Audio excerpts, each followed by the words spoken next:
It's Mountain Monday. It is that time of week again, so you know what to do. Breathe in. And out. And breathe in. And out. So I broke the promise I made to myself on Friday. I said I was going to try to stay off Twitter for the weekend. But then I saw that there was a cosplay magazine Kickstarter, and I'm like, this is somebody I should be featuring on the show, so I needed to use Twitter to contact them. And unfortunately, once you get on Twitter, Twitter does not let you go. It grabs you and sucks you in. But what ended up happening is, you guys may know, I follow politics. I wouldn't say I really engage in politics to the level that a lot of people do, but I do follow it. I am engaged. I do care, but I'm Canadian, and so the U.S. primaries and the whole system of politics in the United States baffle me. And the thing that baffles me possibly more than even the electoral college or caucuses or anything like that is the way people advocating for different candidates within the same political party will go to war with each other. Just war. And I mean, you expect it with Trump's followers because Trump, I mean, let's face it, Trump is his own thing. You really can't set anything based on Donald Trump, right? But on the Democratic side, I mean, I haven't seen Cruz supporters and Rubio supporters going at each other the way I have seen Bernie Sanders and Hillary Clinton supporters just attacking each other. Not the candidate, not the policies, attacking each other. Just going for these below the belt, really savage insults. And it's gotten to the point where it's not even about a policy debate or what candidate they back. It's become an identity thing. And this boiled over last week with this whole Bernie bros thing. And there are some people that believe the term bro is inherently an insult. I apologize in advance. I do not mean to offend. I'm not trying to rub the term in anyone's face. That is what the term is. For a particular subset, not all Bernie Sanders supporters, a particular subset of Bernie Sanders supporters who fling misogynistic comments and get really nasty at Hillary Clinton supporters who, you know, the perception is that women are voting with their vaginas and you know, so the female backers of Hillary are getting it worst. And this is baffling to me because from an outside perspective, and this is going to be absolute heresy to Americans, I know, but at least some Americans. But up in Canada, we have a different system. And this is why it's confusing to me to see this going on. Because in Canada, we have like a center-left party, which is the Liberal Party, which is the one that's in power federally. Justin Trudeau's party. Everybody knows Justin Trudeau. You don't know anything else but Canadian politics a lot of the time, but you know who Justin Trudeau is. But so that's our center-left party. It's still considered a progressive party, but it's centrist. And then we have our further left party, which is the NDP, or the New Democratic Party. And yes, we say NDP party, which is technically New Democratic Party. But it's the NDP. And then we have the Conservatives, which at one point were split between the Reform Party and the Progressive Conservatives, but they merged into the Reform Party. Do you get that Canada really likes our progressive politics? We sure do. So when you see this divide among progressives in the US, and it's beyond now the who is the most progressive, it's who even is a progressive. It's that no true Scotsman argument that's going on in progressive. You're not really a progressive. And this rise of the label regressive and this tendency to label someone, the entirety of their character, because of a single statement that may have been a misstatement, or may have just not been completely informed, or it labels people. You're a regressive because you said one thing I didn't like. And this, I look at this and go, this is not Zen. I look at this and go, this is, the antithesis of reason. This suppresses speech because people are afraid of being labeled based on one, misspoken or misunderstood statement. This regressive. It's like this, term that will not be named. It's like, say, you're Voldemort on the left. And it's too bad, because the term does describe a particular type of, anti-debate radical that I maintain exists on the left and the right of the spectrum. But it was actually Kathy Young who convinced me that, yes, there is a unique character among this type of person on the left that requires its own label. It's a different mix of circumstances on the right. There is a horseshoe effect, but it's not a perfect horseshoe. There are characteristics that the two extremes don't share. And so, call them social justice warriors, call them the regressive left, call them whatever you like. They probably not intentionally, but their tactics do serve to encourage people to self-censor, encourage people to just follow policy blindly instead of thinking for themselves. It discourages questioning, challenge, all that stuff.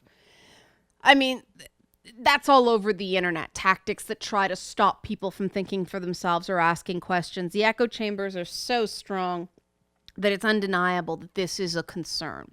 And I don't believe those are conditions for free speech. I don't believe that people are speaking freely on services like Twitter that are allegedly designed to encourage, freedom of speech. Twitter claims to support freedom of speech, but really what you get with Twitter is a whole bunch of, online mobs or online gangs that go out of their way to suppress speech by trying to look like a rival online gang is a worse gang, and so you should bow to this gang instead of some other gang because they're a worse gang.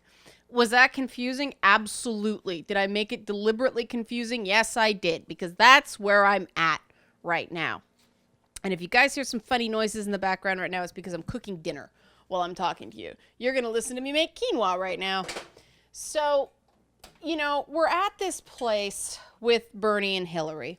And for the record, I'm not the sky is falling type with either of them. I think they both have very strong credentials in their respective strengths. Hillary with foreign policy, Bernie with obviously, that New Deal 2016 concept he's got, like as I call it. His willingness to self-identify as a democratic socialist, his willingness to try to drive that conversation into an area where people don't have to be ashamed to call themselves a socialist. And you got to remember, guys, the whole progressive term is because they needed a euphemism because people didn't want to self-identify as socialists. It was political suicide to say I'm a socialist, even a democratic socialist. What's the difference between a democratic socialist and a flat out, Marxist socialist? Well, a democratic socialist believes in government programs within a democratically elected pseudo-capitalist system. And that's where you get into these, definition debates. And I have no interest in debating somebody about the correct definitions of terms. And that's why I tend to self-define in these segments so that people know what I'm talking about when I use these terms. I don't try to claim that this is the textbook definition of a term, because a lot of the times with these terms, they're confusing and they come out as part of culture and they don't make any inherent sense. It's just the meaning that we collectively have agreed that these terms mean. And so they get confusing, and that's why I self-define. I'm not trying to define for anyone else, just for the purposes of whatever conversation I'm having with you guys at a given time.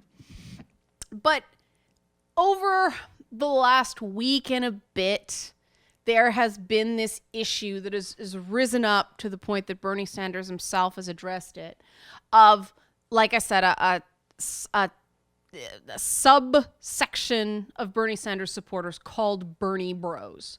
That's what they have been named by I don't know who, but it's the accepted term.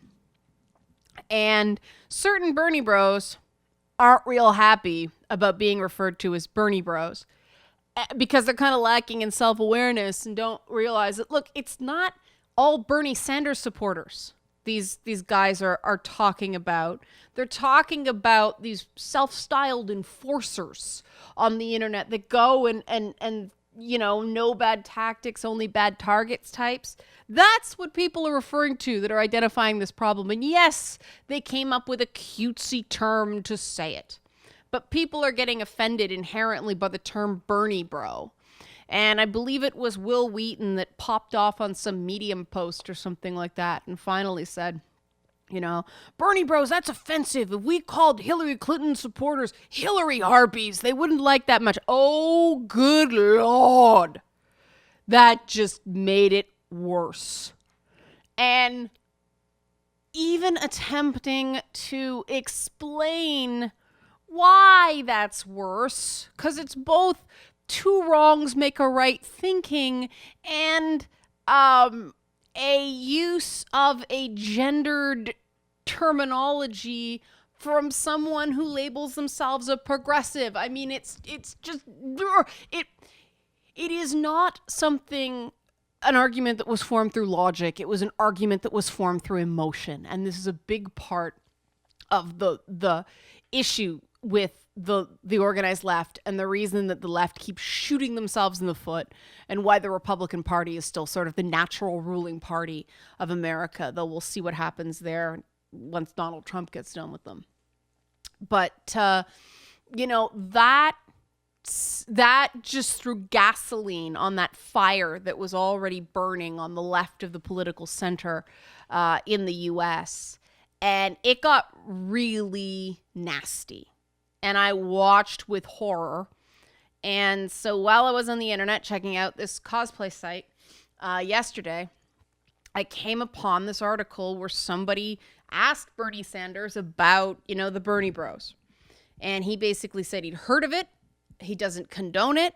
It's disgusting. Like, I believe that was actually his term. It's disgusting.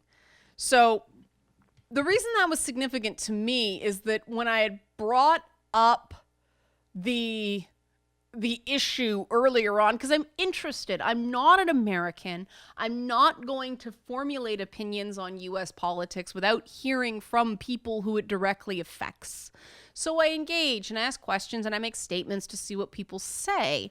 And what I discovered is that the most hostile Bernie Bros deny Bernie Bros exist, which is so typical of the internet. And so, you know, after spending a couple days having these very angry, self-styled leftists saying, no such thing. Here's Bernie Sanders acknowledging that it is a real phenomenon that he has been made aware of and he doesn't condone it. And so I quoted the article and said, well, guess the Bernie Bros are real. And that led to some salt. And people throwing, oh man, people got real dumb. And the dumb thing is they're getting mad about the Bernie Bros thing and then they're acting like the definition of a Bernie Bro. Hillary harpies kept coming up. Hillary hoes, Hillary harridans, they have come up with all these gendered alliterative phrases for, and it doesn't stop at the most strident Hillary Clinton supporters. And yes, they exist. They exist for every political candidate. Some people just go completely unhinged. But they were flinging it at me like I am somehow a registered voter and I am going to caucus in, a U.S. primary. And no matter how many times I said, look, guys, I can't even vote. I'm Canadian. It didn't tone down. And so, I start going, this is so strange. But after the Bernie Bros thing came out and I said, like, look, if you can't understand why the word harpy is worse than bro, like, I just don't know what to say. And that got me in trouble too. And somebody started on about challenges for education with men, and we shouldn't be using the term bro because it's a frat boy. And my take on the whole thing is, you call someone a bro, and I mean, maybe this is showing my age because bro used to be something people called each other, like, hey bro. It wasn't this sort of ironic thing that South Park made. And ironic and pejorative are not the same thing to me, right? Like, you can use a statement ironically, but you're using it ironically because it's not inherently a problem, right? But the term bro has been used so ironically that now it's considered an insult because the irony eats all on the internet. And so people got really, really pissed off at me. And it's always interesting to me when I'm like, look, there's no reason to be mad. I'm not mad. And then they'll spam you with 5 more tweets before you have a chance to respond. If you're multi-tweeting someone, expect them to be of the perception that you are, communicating emotionally. Because when you do that, it's because you're not stopping to think to phrase your statement in 140 characters. You're spewing, right? And I do it when I'm on a roll and I'm just cracking jokes and I'm practicing. I use Twitter a lot to keep sort of my improv and my jokes fresh and try things out and see what lands and see what people are really interested in as opposed to what people don't really care about. Because I don't find that hashtags are particularly useful in that way. Hashtags tell you what a certain number of people, a certain critical mass of people want to discuss about a given topic. It doesn't necessarily mean the majority of users that, I engage with are going to be interested. So I have to try it.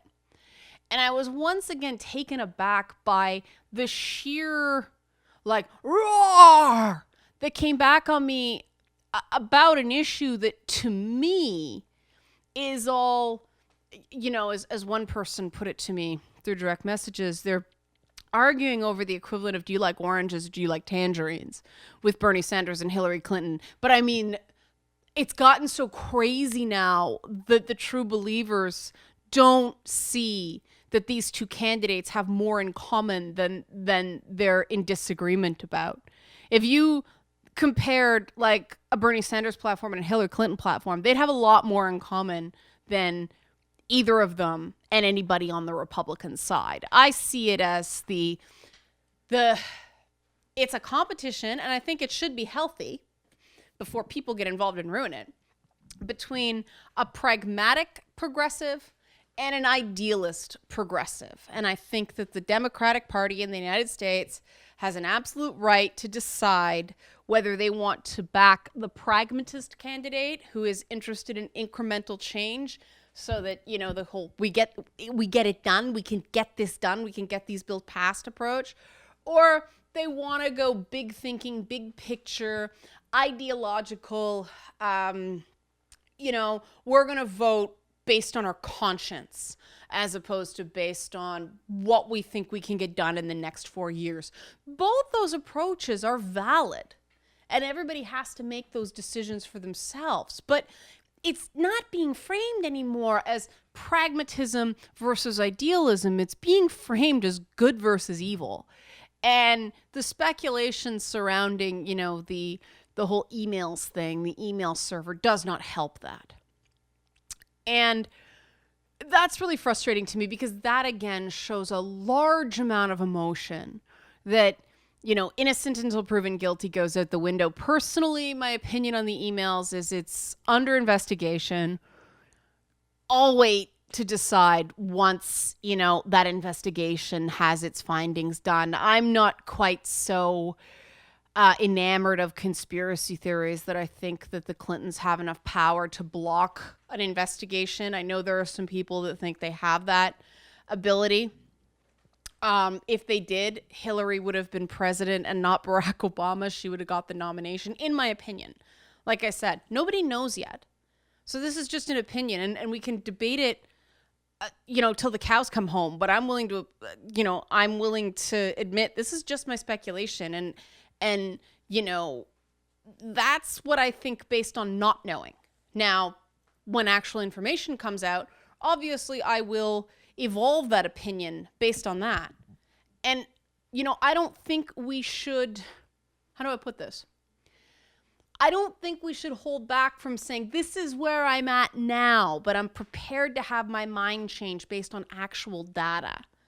Unfortunately, people equate this is where I'm at now to this is my statement of fact. Saying you acknowledge it's conjecture and we really don't know doesn't matter anymore once political operatives get a hold of it. And too often on Twitter, political operatives just rip into the things I say because of the whole, she's a feminist. And on the one hand, I've got, she's not a real feminist, get her. And on the other side, I have, she's a feminist, get her. And it's ridiculous. It's ridiculous. A word with such a broad definition that can mean 20 different things to 15 different people should not create that knee-jerk response. And I don't believe that response is anything but the result of social conditioning. People have seen these things and heard these things and gotten into social groups where the marketing loop starts coming into play. The return on social investment starts coming into play. People refine the groups of people they talk to the point that they're hearing fewer and fewer different opinions. And so they get more and more and more convinced that this small subsection of feminists that seem to get a lot of attention on the internet are actually speaking for the greater whole, when in fact you go to conferences or you talk to academics and you drop some of these names that, we all know and we've all seen the memes. You drop a name and like, who?